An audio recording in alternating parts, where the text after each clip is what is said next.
What's up, my YouTube family? Sergeant Greybeard with another Division 2 video. Today is Tuesday, February 9th, and as always, I hope this message finds you healthy and safe.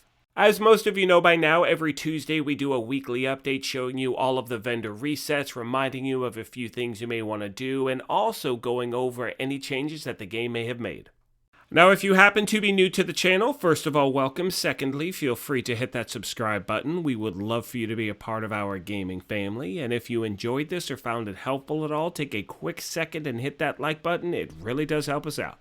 Today's going to be a shorter video, my friends, so we want to jump right into it. As most of you know by now, the fourth and final target in the MANHUNT Cersei becomes available today. And once you defeat them, you then have access to FAYE, who is the main target in Season 4. A few quick things I'd like to mention as we begin. First of all, you get double XP right now. However, it's only for the first 15 shade levels that you gain, and once you hit that mark, the double XP automatically turns off. Secondly, for those of you keeping track, you have one more week for the apparel event, and while double XP is going on, it's a great chance to get those apparel keys because, again, you should be getting one apparel key for every 4 shade levels that you gain. Now, getting back to Cersei real quick, once you complete all of these tasks, you'll then have access to FAYE, which is the main character of really everything. And one thing I want to mention really quick is I'm going to make sure these videos are spoiler-free. If there's any information you may not want to know, I'll definitely let you know way before I say it.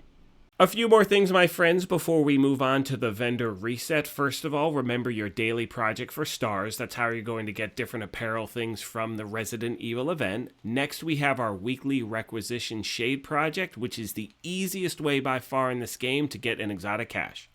Another simple way to gain an exotic cache is to do the weekly summit project. All you have to do there is complete 30 floors on the summit on any difficulty, and you will also get an exotic cache in return. And those of you that can do legendary content from completing the mission on legendary, I think it's Roosevelt Island, you can get one as well. Finally, my friends, I'd like to show you the location of the snitch, and for those of you that may not know, the snitch is how you gain access to the gunrunner Cassie Mendoza, who becomes available every Wednesday. I recommend traveling to the Federal Triangle. You're going to go to the 1040 safe house. It's the fastest way to get to this location. In a second, you'll see where I am on the map, and this by far is the best way to find the snitch. Every single week, this is the exact spot that I go to in order to find him. One thing I recommend is before you get to this location on the map, make sure there is no world event going on, because if there is, like a territory control or something like that, he will not respawn. And if you get there and he happens to just not be there entirely, reset your control points and he should show up.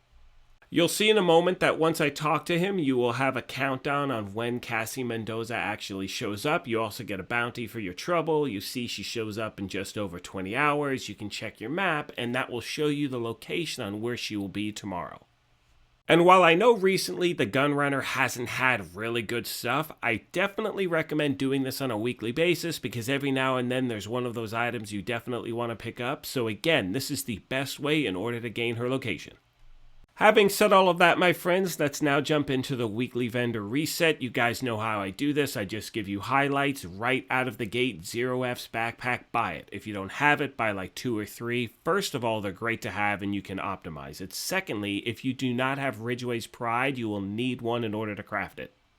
And as we scroll down the list, we have a few SMGs, a handgun, backpack, blah, blah, blah, mods and skill attachments, not too much. But one thing I always make sure I want to remind you guys of is always look at the attributes and talents. You always want to be improving your recalibration library. And as we make our way to the clan vendor in the White House, another thing I recommend is really take your time when you're going through these. Clearly, I'm not doing that right now with you guys because I don't want to waste your time. This is a nice backpack as well. Force multiplier, I would definitely recommend picking this up. Going back to what I was saying is, a lot of times, especially for new players, you're going to find some good stuff here. Continuing down the list, my friends, let's see what we have. We have some Aces and 8s knee pads. Those are really nice. You can god roll those. And even if you may not use an Aces and 8s gear set, in my opinion, anytime you can get something that can be god rolled, you definitely want to pick it up. Moving on, we have a tip of the spear holster. We have a hardwired piece of body armor, SMG. Not that bad, you know. If you're looking for one, that's a good one to pick up. Hunting rifle, gloves, LMG, chest piece. Mods and skill attachments. Now let's move on, my friends.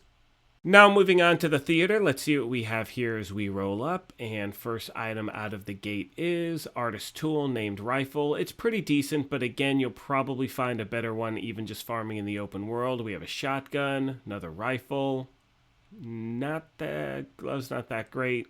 No, nothing really, nothing to here. But again, check those talents and attributes. Making our way to the campus vendor, let's see what we have, my friends. We have a named marksman rifle. It's not bad if you don't have one. Pick one up if you like. Another marksman's rifle, LMG. Not that good. Pretty decent holster. You may want to pick that up, and then just some more mods and skill attachments.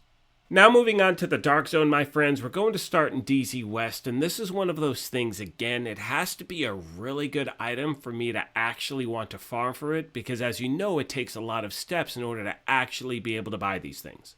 Typically, what I do on a weekly basis is I look at all of the things that are for sale in all 3 Dark Zones. If there's anything Dark Zone exclusive that I don't have, I consider doing it, but again, it's really based on the strength of the role, because it does take a bit of time in order to get them. Now, for those of you that are new to the game or may not go into the Dark Zone that frequently, here's how it works. In order to get those Dark Zone credits, you have to go into the DZ and different items and weapons will drop. Once you pick those items and weapons up, you need to deconstruct them, and then you need to extract the deconstructed items, which actually gives you the credits. Anyway, my friends, getting back to the gear here, we had the named Orbit handgun, really nice gun if you want to pick that up, a few other decent weapons, pretty decent backpack, so-so on the Hunter's Fury armor, backpack, not bad there either. Anyway, mods and skill attachments, now let's move on. Our final Dark Zone location is in Dark Zone East. Let's see what we have here at the vendor. We have the named LMG, the Carnage, which is a nice one. Definitely recommend picking that up. It has to be improved, but it's a fun weapon to have, that's for sure. We had a few other weapons, not that great. Same thing, nothing here, nothing there. Yeah, then some mods and skill attachments. Now let's make our way to New York.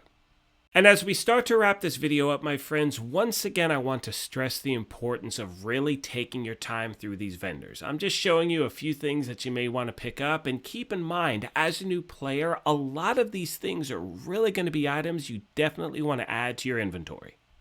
Now, I know that some of these items may not be close to the stats that you really want them at, but right now in the game, because they made such a change to the ability to optimize your weapons and items and gear and all of that stuff, now is a great time, especially if it's a named item that has eluded you for a while. If you see it, definitely buy it.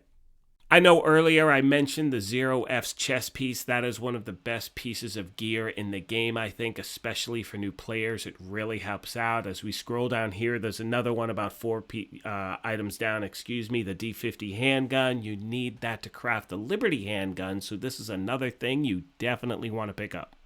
With that being said, my friends, I want to take a moment and thank you all for your continued support and remind you, if you have any questions or comments, please leave them down below. I try to get back to everybody as quickly as I can. Like I said at the beginning of the video, if you happen to be new here, feel free to hit that subscribe button. We would love for you to be a part of what we're doing. If you enjoyed this, you can hit that like button as well. But most importantly, as always, take care of yourselves, be kind to each other, and we will talk to you soon. Thanks again, everyone.